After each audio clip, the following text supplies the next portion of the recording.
This is Obsidian ASMR. Don't forget to like, subscribe, and hit the notification bell for future videos.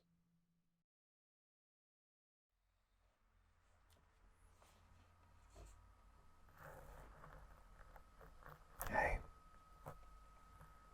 and welcome back to the penultimate Dragon Ball Super episode, where we go through the events of Dragon Ball Super. Specifically, episodes 105 to 117.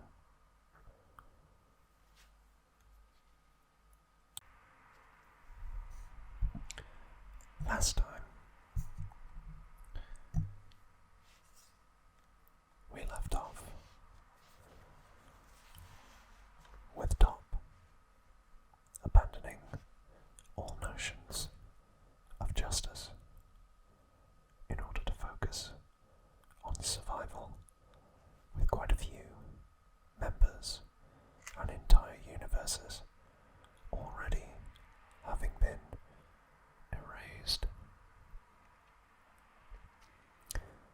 A fight between Dispo, Goku, and Hit had ended in a partial stalemate. So as per usual, we'll start with the back of the box. And for those of you that don't know, this is Jiren. You might want to remember that.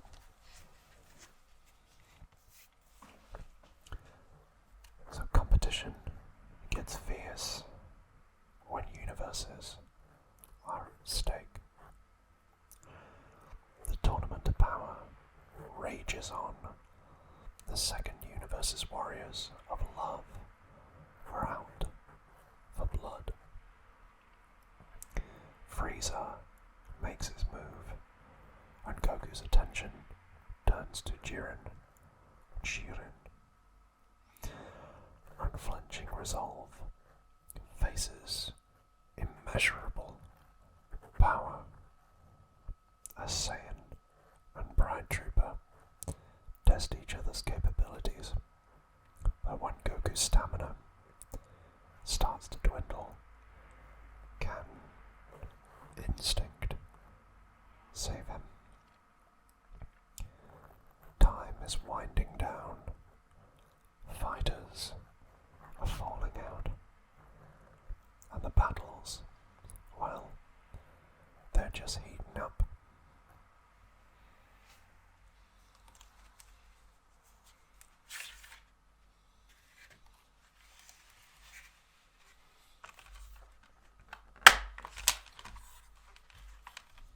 There's Top. And here's Dispo.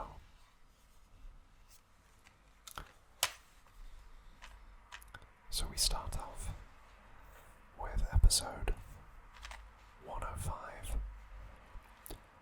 A valiant fight. Master Roshi's blaze of glory. Having quietly observed the battles from afar, Master Roshi is confronted and seduced, quite typical, by Universe 4's Kawaii. Just in the nick of time, Roshi snaps back to his senses, destroys her energy weapons, her power-ups, and drives her to jump off the stage.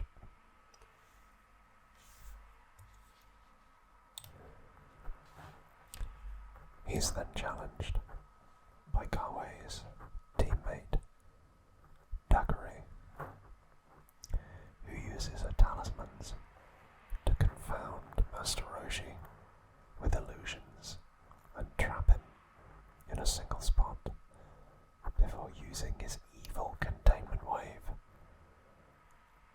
as in he uses his evil containment wave, or Mafuba, to seal her inside of a small bottle and toss it out the ring, eliminating Daggery. Kefla and Beerus at this point get into an argument over the legality of the move.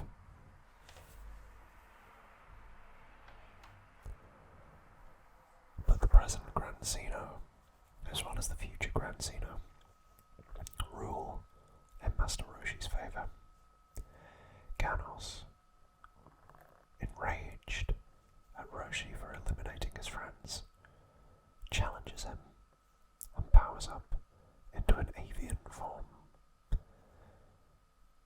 Roshi is initially able to use his experience to predict, evade, and counter Ganos' attacks.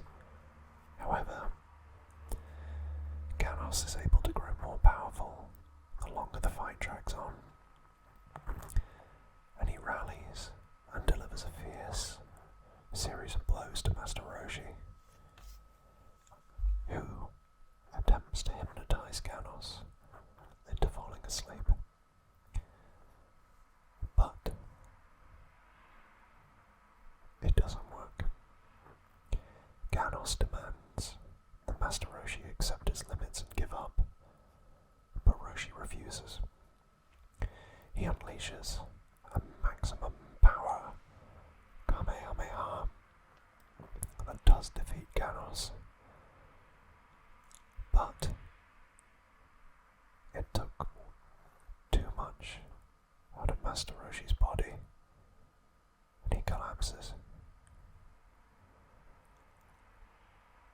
Seemingly from a heart attack. Goku notices, and in the nick of time manages to defibrillate Master Roshi with his ki before escorting his master to safety. Quite a solemn passing of the torch, although that has been done with Roshi and Goku for a number of years and various circumstances. Episode 106, which is Find the Mount, Deathmatch with a Furtive Attacker. Goku at this point has brought Master Roshi to an isolated part of the stage and leaves him to recuperate at Roshi's request. But Dr. Rota of Universe 6 has taken down, or rather confronted, by Gohan and Piccolo. No, I got that wrong. He confronts Gohan and Piccolo, but then he gets taken out by a sniper. Gohan and Piccolo are unable to locate the sniper until, that is, they find a red orb on the ground. The sniper is in fact Universe 2's Buran, who can see through these orbs. The lasers that he shoots ricochet off the orbs, so that his true location is kept shrouded in mystery. To counter this, Piccolo tries to create a smokescreen in order to blur the vision of the sniper, but Buran can still see them due to their heat signatures. He manages to shoot Piccolo and destroy both of his arms, causing Piccolo to painfully regenerate. Gohan and Piccolo then realize that the orbs depend structures and blast the surrounding areas in order to confuse them. Buran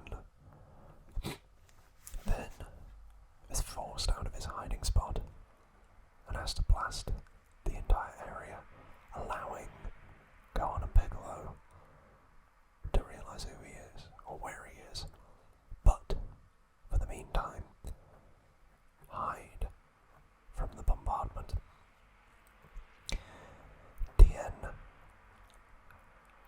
begins to deduce that Dr. Rota was hit by a sniper as Goku and Vegeta arrive. Vegeta berates Tien, who warns them about Buran. But, ever true to his character, Vegeta arrogantly brushes it off until he's almost incapacitated by one of the sniper's blasts. Goku and Tien observe how Buran works, and they deduce that there's actually another shooter from behind Buran, and he is just merely reflecting the blasts. So Goku and Vegeta go after Buran, while Tien goes to save Gohan and Piccolo. In the initial assault, the two Saiyans realize that their ki blasts will also be reflected off Buran's body, whilst Tien navigates his way through a field of blasts and confronts the true sniper, Hamira.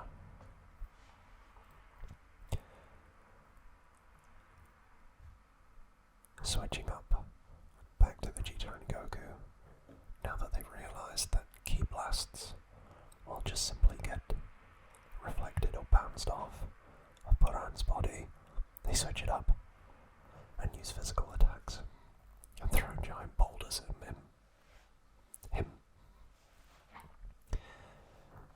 Tien, meanwhile, dealing with Hamira, uses his multi-form technique in order to buy time, but those three clones are swiftly shot down.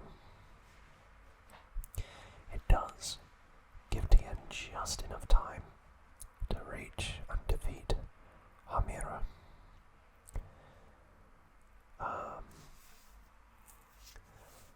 But not enough time to eliminate Hamira, who shoots the ground underneath Tien's feet and thus knocks him off the stage.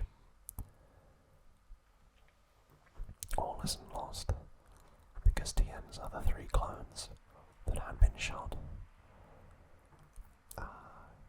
drag Hamira out of the zone or stage with him.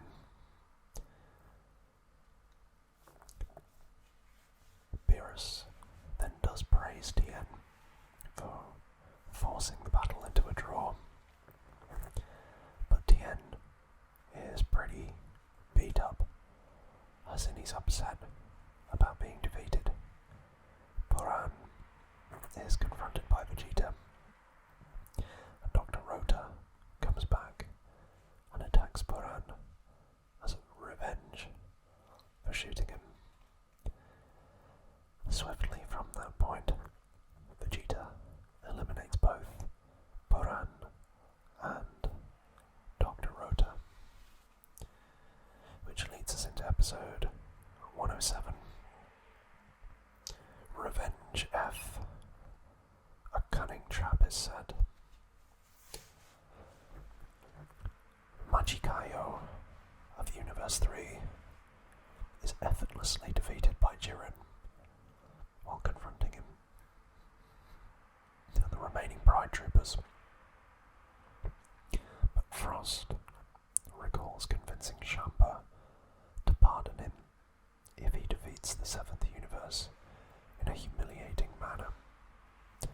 So, Frost sets about targeting Master Roshi, whilst Goku is preoccupied with Ribrian. Roshi, yet again, tries to use the Marvel Bar, or the evil containment wave, but it fails. And Vegeta just manages to intervene before Frost gets a little help from Vegeta. Frost is still goading Roshi into attempting another Mafuba on Vegeta, despite the risk that another Mafuba would kill Roshi, or risk expending the rest of his energy. And Frost is currently he uses the Mafuba, but he redirects it at Vegeta and seals him in the bottle Roshi tried to use on him, as in on Frost. Roshi, though, after being heavily wounded by Frost, manages to use the very last of his strength to destroy the bottle and free Vegeta, who then immediately turns Super Saiyan Blue and deals with Vegeta while Frost flees.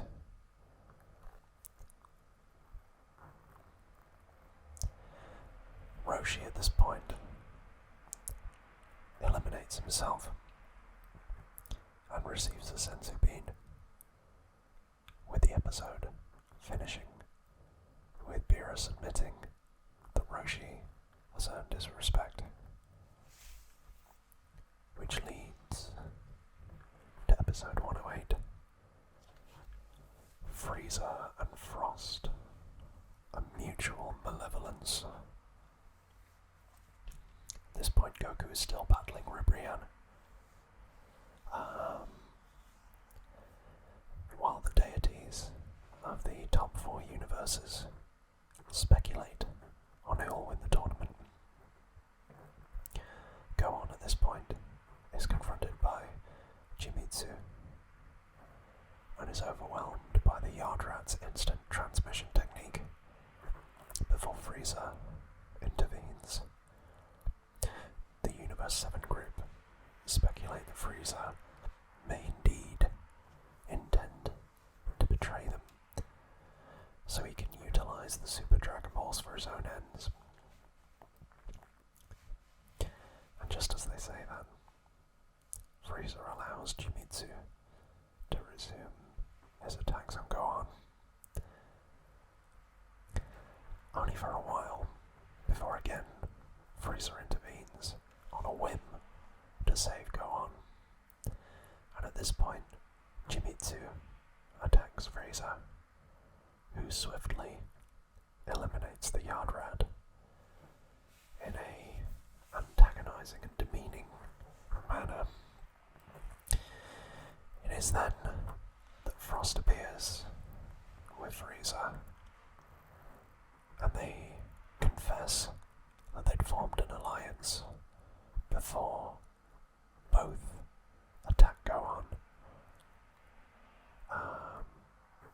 Frieza even turning into his golden form.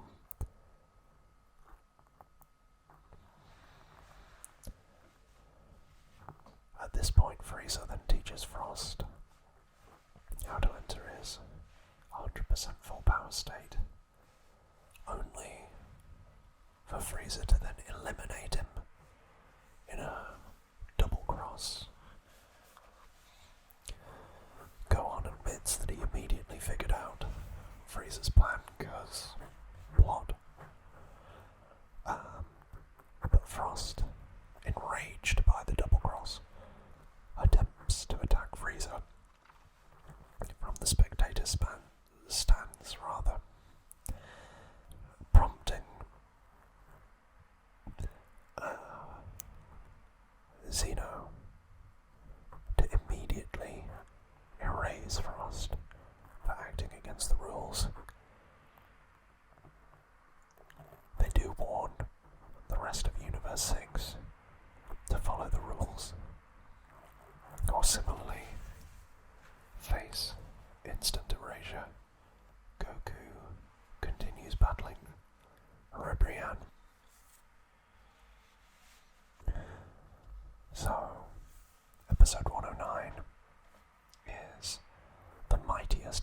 zeroes in on Goku. Launch the knockout spirit bomb now. This is all about Ribrianne, and she declares her intention to use the Super Dragon Balls in order to become a universal love deity. And it's at this point Goku admits that he's never really considered what he would wish for. Basically that he'd probably use it to benefit his family or meet a strong opponent. But Ribrianne at this point absorbs her teammates' love energy to become a Super Ribrianne. Goku matches her by going Super Saiyan Blue and manages to knock her back.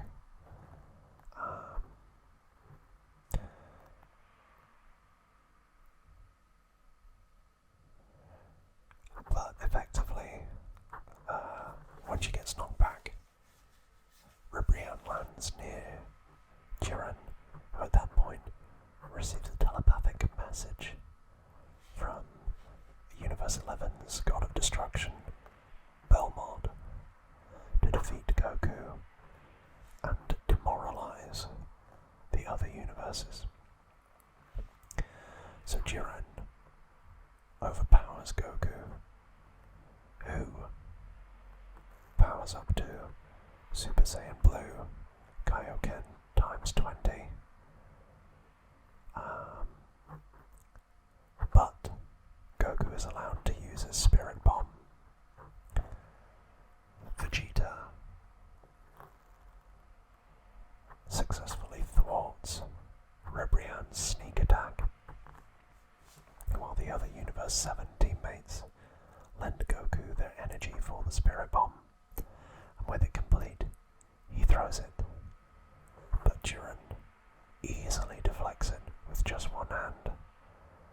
So Goku and Jiren engage in a struggle to take control of the Spirit Bomb, initially a stalemate, until Jiren begins overwhelming Goku with his own attack.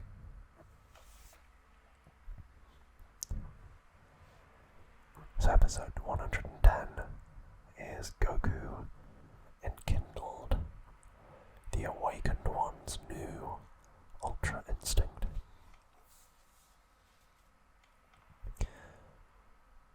Goku powers up even more and pushes the Spirit Bomb back towards Jiren, before Jiren actually just repels it with a simple glare. Whis at this point assumes him to be the rumoured figure, I should say, in Universe 11, who's even more powerful than their God of Destruction, Belmont.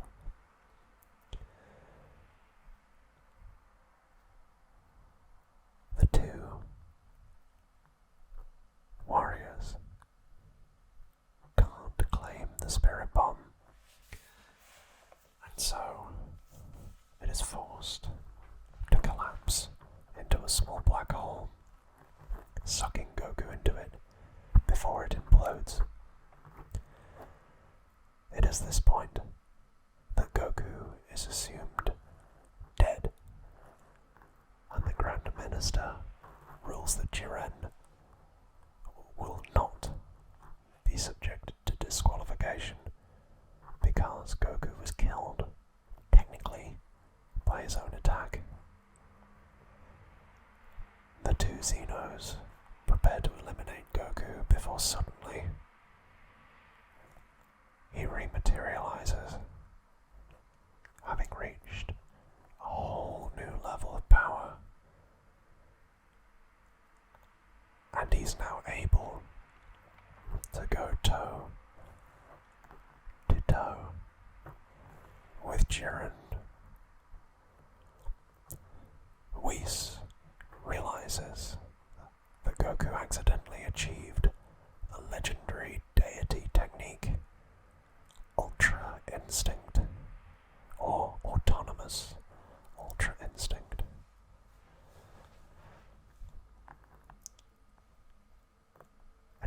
theorizes that it must have been when Goku broke through his own limits while having been revitalized by the energy contained in the Spirit Bomb's explosion. Goku fights Jiren on an equal footing before his newfound power subsides.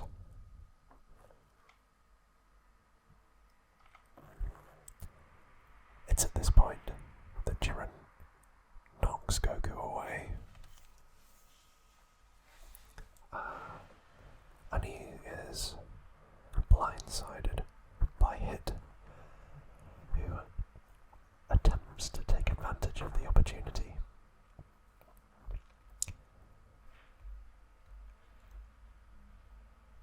Vegeta demands to know what happened before he faces Ribrian, and Goku teleports to a safe location where he's cornered by Frieza. Episode 111, an extra-dimensional ultimate battle, Hit versus Jiren. Given the impression that he intends to kill Goku, as he explains, they're in a blind spot, Frieza instead transfers some of his energy into Goku so that Goku may heal himself as a way of repaying Goku's act of mercy during a fight on planet Namek. Quite touching and unexpected. Goku observes Hit's battle against Jiren, only to be ambushed yet again by Universe 6's Namekians, Zaunel and Pilina. But the duo are quickly confronted by Gohan and Piccolo. Elsewhere, Vegeta overpowers Ribrian before Roshi interferes, and the duo fall back, with the latter restoring Ribrian's morale. Meanwhile, at that point, it's quite gushy. Really gushy. But yeah. Hit is purposefully using his time skip powers against Jiren as a gambit to freeze Jiren, so Kappa, Cauliflower, and Kale can keep fighting. But Jiren eventually breaks free and eliminates Hit from the Tournament of Power. And at that point, half of the contestants, I think, have been eliminated. Jiren, almost like it didn't matter, begins meditating, while Top and Dispo have to deal with all the other fighters. Bira and Katapesra of Universe 3 try to attack Jiren while he's meditating, but they cannot penetrate his barrier to hit him. Which leads us into episode 112. A Saiyan Oath, Vegeta's resolve. So he's determined to continue fighting. Oh, Goku is. Despite not being fully recovered. He's attacked by Koitsukai and Panchia and Bororeta of Universe 3.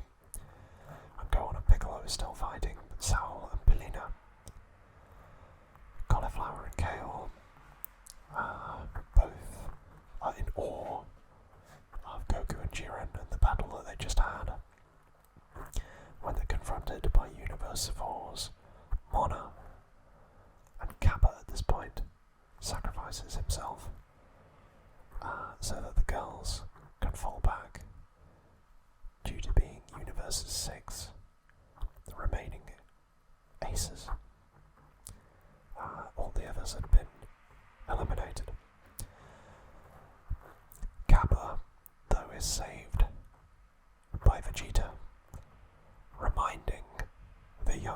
Universe 6 Saiyan of his promise from their previous match of taking him to planet Sadala, while revealing his intent of using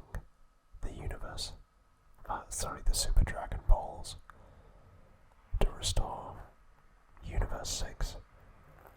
This inspires Kappa, who then achieves Super Saiyan 2 and easily eliminates Mona, only to be quickly eliminated by Frieza, who seeks to subvert the deities. Vegeta ends up battling Top, and he meets up with Goku, who's still having difficulty with his 3 opponents. However, Cauliflower intervenes and knocks the robots away, powering up to Super Saiyan 2 to challenge Goku herself.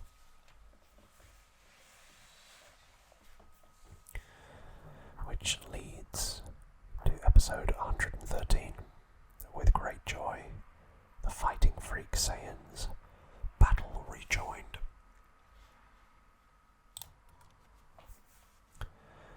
With Hit and Kappa on her mind, Cauliflower demands that Goku fight her so that she can learn how to become Super Saiyan 3 and win the Tournament of Power. Goku accepts, but explains that she needs to be patient as he gradually regains his strength, while using his martial arts to have an advantage against her brawler fighting style, despite it being Super Saiyan 2.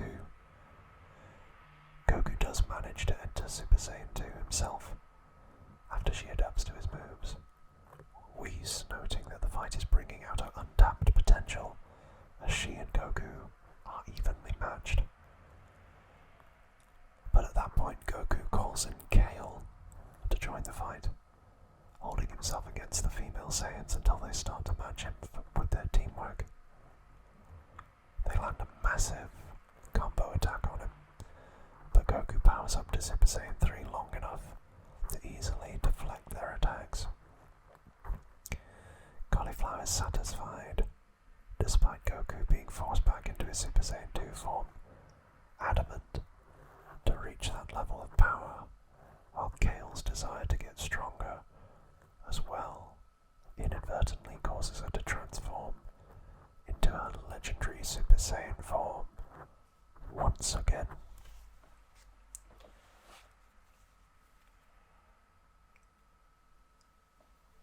And that leads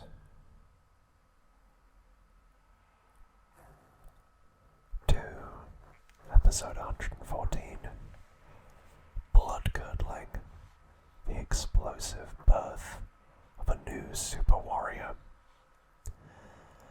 So Vegeta is still locked in battle with Top, while Cauliflower is able to help Kale come to her senses and transform into Super Saiyan 2, before the two of them form a double team against Goku. Goku then gets knocked by the girls into Frieza's fight with Katopesra, and Frieza decides to observe the fight after Goku tells him not to attack Cauliflower and Kale. The 3 Saiyans then resume their battle, and the pivotal point is when Goku unsuccessfully attempts to use instant transmission, but has to power up to Super Saiyan God form in order to easily overpower Cauliflower and Kale. As Goku prepares to eliminate Cauliflower, and Kale, using a powerful Kamehameha to destroy that area of the stage, it's revealed that Champa gave Cauliflower and Kale a pair of Potara earrings provided by Universe 6 Supreme Kai Fua as a last resort. The use those Potara earrings to fuse into a being of immense power named Kefla, who of course proceeds to attack Goku.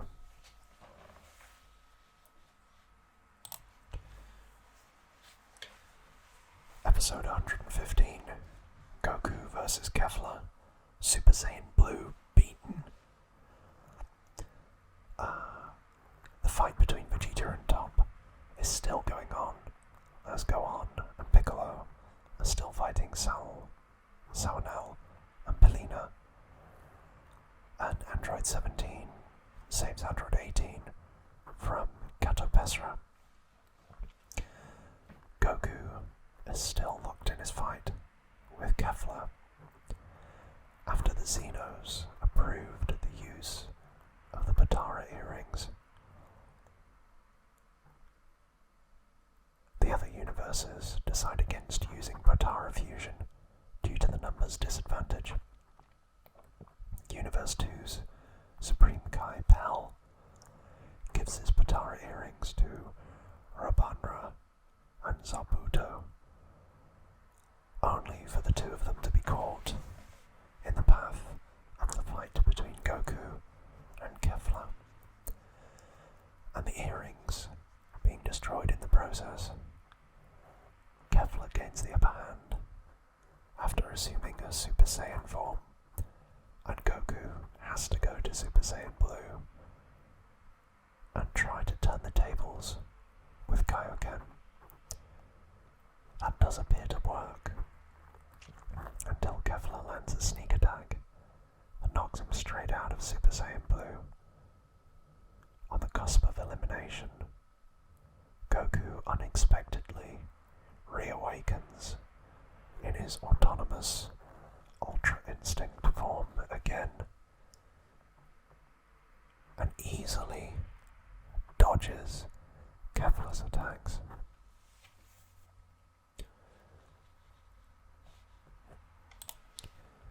Episode 116, Signs of a Turnabout.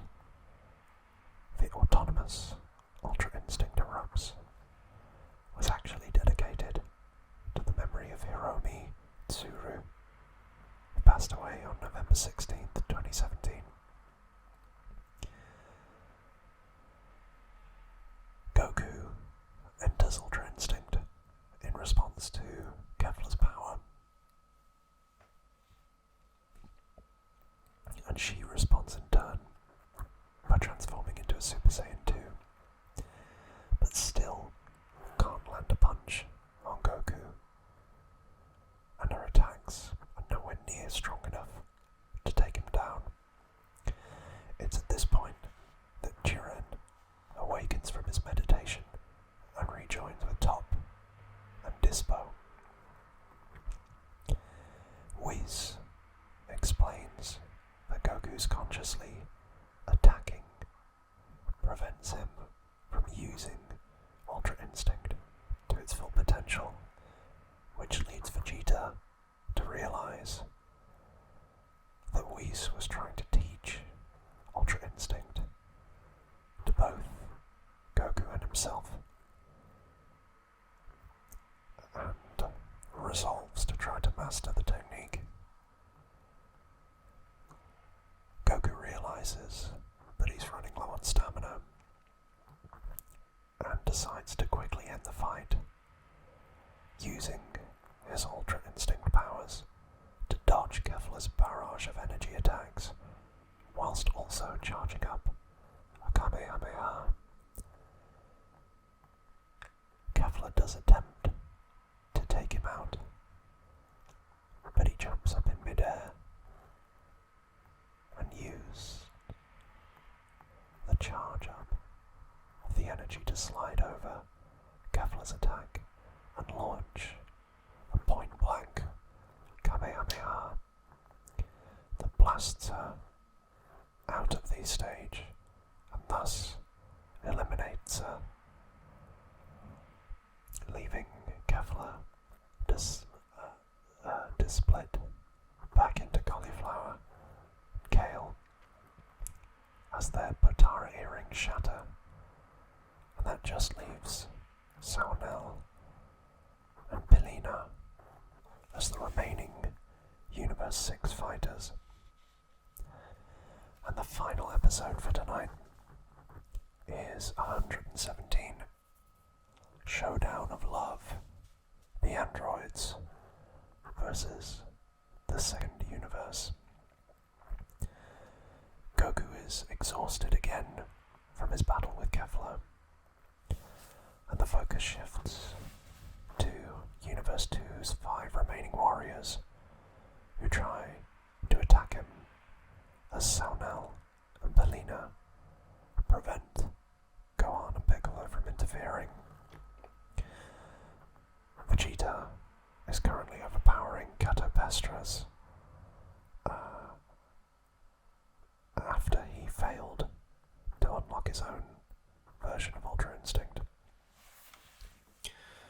Ribrianne and Roshi launch a combined attack at Goku, which is deflected by the androids, with Android 17 facing off against Roshi, while Android 18 battles Ribrianne, who refuses to acknowledge her after learning that Krillin is her husband. The androids execute a strategy to remove Roshi, as that will revert Ribrianne to Brienne de Chateau. And then they can trap her, whilst Android 18 uses her comrade's love to transform.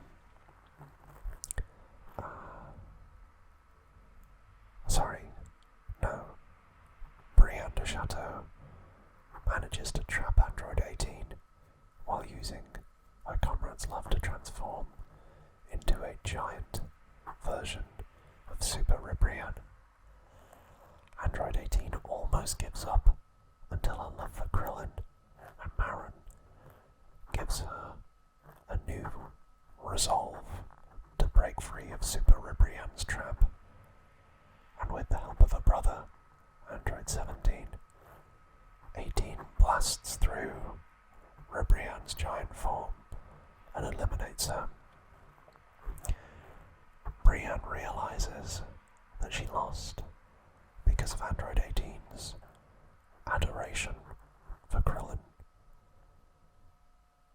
And the episode ends with Goku facing off against the remaining Universe 2 warriors, Sirloin, Zabuto, and Rabandra. And that is where we must leave it for today, with only one Dragon Ball Super episode left next week. Crazy. Thank you so much for making it to the end of the video. I hope that you're softly sleeping